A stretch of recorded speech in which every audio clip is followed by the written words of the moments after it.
कोबी काटी से कौन करू भजा बनैबी समस्त तो सब बना आज मो फेवरेट कौन बनाऊनु कौन बनैबी कहूँ कोबी परोटा कोबी पराठा बनैबी हाँ। हौ कैमराटा आगक आने मैं केमती बनैबी तते कहूँ मो झी मोर ए स्लाइस कोबी कटा देखी ताको भारी इच्छा है कोबी परोटा खायापी तेज चलतु झीपाई आज कोबी परोटा बनैबी केमती बनाऊँगी दिने ये मुझे कोबी गुड़ाक बढ़िया से काटिकी पानी पकई देती जेहेतु यहाँ अदिनिया कोबी गुड़ा तार स्मेल टी अलग आसे मत तो बिल्कुल भी भल लगे ता सहित जेहेतु छुआटा मन कर बनईदेवी एपटे कोबी को भलसे काटी देकी गोटे प्लेट रखिने ऊपर टे लुण देकी कि समय छाड़देली तार टे एक्सट्रा पानी गुड़ा बाहर जावा जो अलग स्मेल आ बिल्कुल भी हेनी एपटे गोटे कड़ई बसई नेली टे अधिक कर तेल देवा जीरा फुटे देवा पियाज मुझे पाखापाखि 150 ग्राम नहीं जाइए माने गोटे बड़ साइज रो पियाज ये मुझे पकईदेली भाजीगला लुण ता सहित हल्दी गुंड लंका गुंड ए सब को देकी आम बढ़िया से कोबी गुड़ाक पकईकी भाजी नवा तार पूरा से सीझीज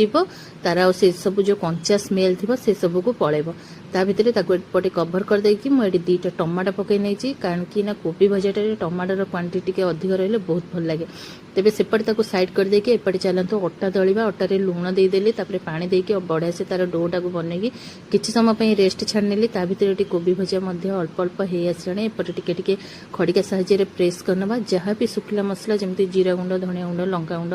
ता सहित कश्मीरी रेड चिल्ली आउटे करी मसला दे देकी सबू जिनस को मुझे पकई नेली 5 ରୁ 10 मिनट कभर करनवा से बढ़िया से सीझीगला गैस को ऑफ करदे एपटे जो अटा गुला मो माने डोटा को बनईकी रखी एमती छोट छोट साइज ये गुला बनईदे मोर बहुत छोट हो गला आपटे बड़ साइज रखिए जहाँफल